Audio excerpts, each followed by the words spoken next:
दुनिया में जो अकेला है, जिसका परिवार नहीं है, जो अनाथ है, वो सबसे ज़्यादा असुरक्षित व्यक्ति होता है। नमस्कार, मैं आपकी मंजरी। आज फिर से एक नए विषय पे बात करने आई हूँ और मैं शायद इस विषय पे बात नहीं करना चाहती थी, लेकिन मजबूर हो गई हूँ। कुछ चीज़ें जो मैंने कल शाम तक देखी, फिर रात में कुछ लाइव्स देखे, उसके बाद मेरा मन इतना दुखी हुआ कि मुझे ये व्लॉग लेके आना पड़ा। जी हाँ, मैं बात कर रही हूँ अंशु की। जी हाँ, मैं बात कर रही हूँ फिर से राज परिवार की, जो हमेशा किसी न किसी कंट्रोवर्सी में होते ही हैं। एक ख़त्म नहीं होती, दूसरी की नींव रख दी जाती है।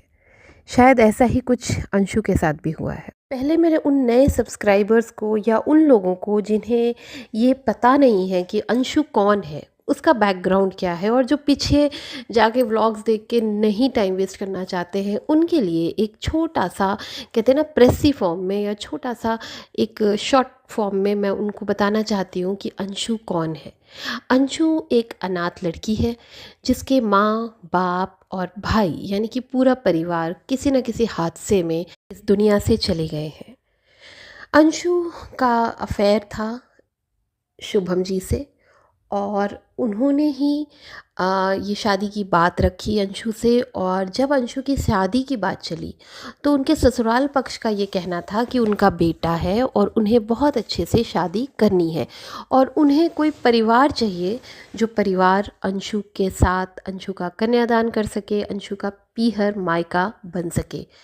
इस वक्त अंशु जाती है अपने मम्मी पापा के एक करीबी दोस्त के पास, एक करीबी फैमिली फ्रेंड के पास, और उनसे रिक्वेस्ट करती है कि क्या वो अंशु का, यानी अंशु रिक्वेस्ट करती है कि क्या वो लोग, वो फैमिली अंशु का कन्यादान करेंगे। इस वक्त बड़ा दिल रखकर वो परिवार, जिसकी एक बेटी है, दो बेटे हैं और वो सब की शादी करके फ्री हो चुके हैं, उस वक्त वो परिवार खुले दिल से, बड़ा दिल करके उस बेटी को अपनाते हैं, गोद नहीं लेते हैं। ये जस्ट आपके इन्फॉर्मेशन के लिए दे रही हूँ, क्योंकि बहुत सारे चैनल्स में बात हो रही है कि उनकी गोद ली हुई बेटी, उनकी गोद ली हुई बेटी। तो देयर इज़ अ डिफरेंस। गोद लेना, अडॉप्ट करना डिफरेंट होता है, और किसी की कन्यादान कर देना डिफरेंट होता है, ठीक है ना। गोद हम 14 साल के बाद या 16 साल के बाद नहीं ले सकते किसी बच्चे को, लीगली, है ना। गोद लेना, अडॉप्ट करना एक लीगल शब्द है। तो 14 से लेकर 16 मैक्सिमम, उसके बाद हम किसी भी इंसान को गोद नहीं ले सकते। तो जब ये इनके पास आई थी, इस फैमिली के पास आई थी, राज परिवार के पास आई थी शादी के लिए बात करने कि उनकी शादी करा दी जाए, आप उनका मायका बन जाएं, आप उनका मतलब जो राज परिवार के हेड्स हैं, अप्सरा मॉम एंड उनके हस्बैंड, वो उनका कन्यादान कर दें, उस वक़्त वो 19 साल की करीबन होंगी। तो वो गोद ली नहीं जा सकती थी, तो वो जस्ट एक कन्यादान की बात थी। और उस वक्त राज परिवार ने खुलकर एक भाई, भाभी, बुआ, रिश्तेदार, मेहमान, सब कुछ, पिता, माता, कन्यादान करना, हल्दी करना, सारे रस्म करना, बहन आना, जीजा आना, भांजी आना, भांजा आना, ये सब कुछ करा। राज परिवार ने खुले दिल से इनको अपनाया और इनके सारे काम करे। हाँ, रही बात व्लॉग्स बनाने की, तो देखिए कुछ परिवार होते हैं जो व्लॉग्स बनाते हैं। मैं मान सकती हूँ कि बिहार में इंटीरियर में, देखिए वो जो मैडम बोल रही हैं, मिस्टर नंद की नंद, मिसेस नंद की नंद, वो भी व्लॉग ही बना के बोल रही हैं ना। तो व्लॉग तो वो भी बना रही हैं, तो इतना भी कुछ नया नहीं है व्लॉग बनाना।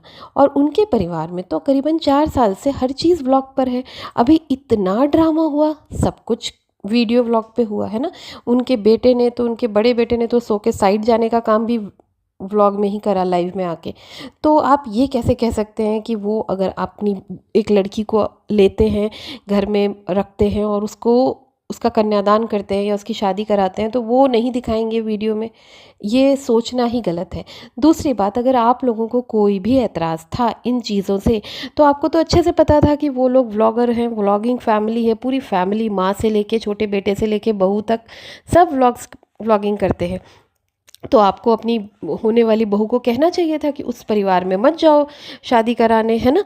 या फिर दूसरे परिवार के पास जाओ, दूसरे फ्रेंड्स होंगे ना, फैमिली फ्रेंड्स, उनके पास जाओ। और अगर उस परिवार के पास गए भी हो तो उन्हें स्ट्रिक्टली ये बात कह दो कि हमारे पूरी शादी व्लॉग्स में नहीं आनी चाहिए। ये भी कर सकते थे ना, लेकिन आपने उस वक्त ये नहीं किया क्योंकि आपको पॉपुलर होना था। उनके ज़रिए आपको अपने व्लॉग्स में व्यू चाहिए थे। ये जो व्यू की बात कर रही है ना, उस व्यू की कमी इस परिवार को तो नहीं है फ़िलहाल, है ना। तो आप लोगों को व्यू की कमी थी, आप लोग गुमनामी में जी रहे थे। चाहे वो अंशु की ननंद हो, चाहे वो ननंद की ननंद हो, आप लोग गुमनामी में जी रहे थे। आपको व्यूज़ और फेम की ज़रूरत थी, उन्हें नहीं। ये अब बात करते हैं कि ये कंट्रोवर्सी कहाँ से हुई। तो ये कंट्रोवर्सी स्टार्ट हुई पहले भी, करीबन 1 डेढ़ महीने 2 महीने पहले भी इनकी ननंद ने एक बहुत ही गंदा सा घटिया सा व्लॉग बनाया था, जिस पे हमारी अप्सरा मॉम ने बहुत ही सभ्यता से ध्यान रखकर जवाब दे दिया था। उसके बाद करीबन 10 से 12 दिन पहले ननंद की ननंद जी आती हैं और वो एक बहुत ही गंदा सा व्लॉग बना के जाती हैं और वो इल्ज़ाम देती हैं राज परिवार को कि उन्होंने व्यूज़ के लिए कन्यादान किया, उन्होंने व्यूज़ के लिए इसकी शादी की और पैसे कमाए। ये बात अप्सरा मॉम की बायोलॉजिकल डॉटर यानी कि उनकी खुद की सगी बेटी को बिल्कुल नहीं सुहाई और उन्होंने इस बात का जवाब दिया, लेकिन थोड़ा लेट दिया, 10 से 12 दिन बाद। शायद वो वेट कर रही थी उनके मम्मी के आने का कि दोनों साथ बैठ के इसका जवाब देंगी। जो भी है, उन्होंने जवाब दिया।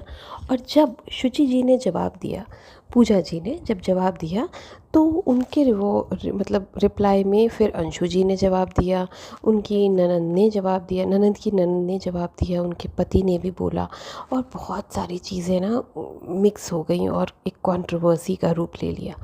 तो बेसिकली वहाँ पे हमारी शुचि जी यानी पूजा जी ने जो कहा कि वो बीमार थी तो उन्हें देखने नहीं आई, हेल्प करने नहीं आई, मेरी बहन होती तो आती, या मेरी सगी बहन होती तो ये करती, और सगे माँ बाप होते तो वो ऐसा करती, वो वैसा नहीं करती। तो देखिए, पूजा जी की तरफ से 2-3 चीज़ें गलत हुई। मतलब पूजा जी, अप्सरा मॉम यानी राज फैमिली की तरफ से एक तो बार बार सगा और पराया कहना, इससे और ज़्यादा कन्फ्यूजन और मन में दरारें होती हैं। दूसरा, वो इन्हें देखने नहीं आई, ये नहीं कहना चाहिए क्योंकि अगर आप हक समझती तो आप हक से बुला लेती। दूसरी बात, उनके घर में भी कोई मरीज़ थे, उनके फादर इन लॉ का ऑपरेशन हुआ था और ये आप इंटरनली कर सकते थे, आपके पास एक दूसरे का फ़ोन नंबर है, आपस में बात कर सकते थे। तीसरा कि उन्होंने कन्यादान किया है, मम्मी ने कन्यादान किया है, ये भी आप व्लॉग्स में बार बार मत बोलिए, उससे उनको हर्ट हो रहा है। दूसरा, अगर हम देखें उस तरफ यानी हमारी अंशु जी को, तो उन्होंने क्या क्या गलती की। उन्होंने गलती की कि उन्होंने अपनी फैमिली वालों को नहीं रोका। तो इसका जवाब भी सही है कि भाई नई नई शादी हुई है, उनका कंट्रोल ही नहीं है उनकी बड़ी ननंद पे और बाकी लोगों पे, तो अंडरस्टूड। दूसरा कि भाई आप जो स्टॉक में गई, आपने वहाँ इनको मेंशन नहीं किया। आपको मेंशन करना चाहिए था ना कि भाई मेरी शादी हुई, जो भी हुआ इनकी वजह से हुआ। दिस मतलब ये कर्टसी रहनी चाहिए थी। तीसरा, आपने कुछ इंटरव्यू दिया जहाँ पैसे की बात आई तो आपने राज परिवार के हेड यानी कि अप्सरा मॉम के हस्बैंड का नाम ले लिया। ये आपको नहीं करना चाहिए था। आपका पैसे का जो भी लेन देन था आप इंटरनली कर सकती थी जाके, आपको इंटरव्यू में नहीं बोलना चाहिए था। इससे मिसअंडरस्टैंडिंग शुरू होती है। तो ये चीज़ें छोटी छोटी हैं जो अंशु को भी समझनी चाहिए। अंशु ने एक वीडियो बनाया इनका जवाब देते हुए। अंशु को एक वीडियो ऐसा भी बनाना चाहिए था जिसमें वो प्यार से पोलाइटली अपनी ननद को भी जवाब दे रही हो, जिससे कि बराबरी रहती दोनों में। फिर अप्सरा मॉम ने भी इनडायरेक्टली अपनी लाइफ में कहा कि कल को वो प्रेग्नेंट होगी या बच्चा होगा, जो भी होगा, तो उनको मायके की ज़रूरत पड़ेगी। और देखिए, वो प्रेग्नेंट है, अंशु प्रेग्नेंट है, पर उसने अपनी माँ, जिसको वो माँ माँ माँ कह रही है, उसको बताया तक नहीं। बताना चाहिए था ना। आप बाहर वालों को मत बताइए, पर अपने घर में अपनी माँ को नहीं बताएंगे। लास्टली मैं रिक्वेस्ट करूँगी राज परिवार से, उसके हर एक सदस्य से, कि वो इस मैटर में या उनकी फैमिली के किसी भी व्लॉग को रिप्लाई मत दीजिए, क्योंकि वो ये सब कुछ पॉपुलैरिटी के लिए कर रहे हैं। आप उसको रिप्लाई देके उन्हें और पॉपुलर बना रहे हैं। कौन जानता है अंशु की ननंद को, ननंद की ननंद को किसी ने नहीं देखा, लेकिन आपने ये कहा, आपने व्लॉग बनाया, इसीलिए सबका ध्यान उस तरफ गया। तो प्लीज़ उनकी पॉपुलैरिटी मत बढ़ाइए, जो वो चाहते हैं वो मत करिए, बस इतना करिए, सब सही हो जाएगा। Thank you so much.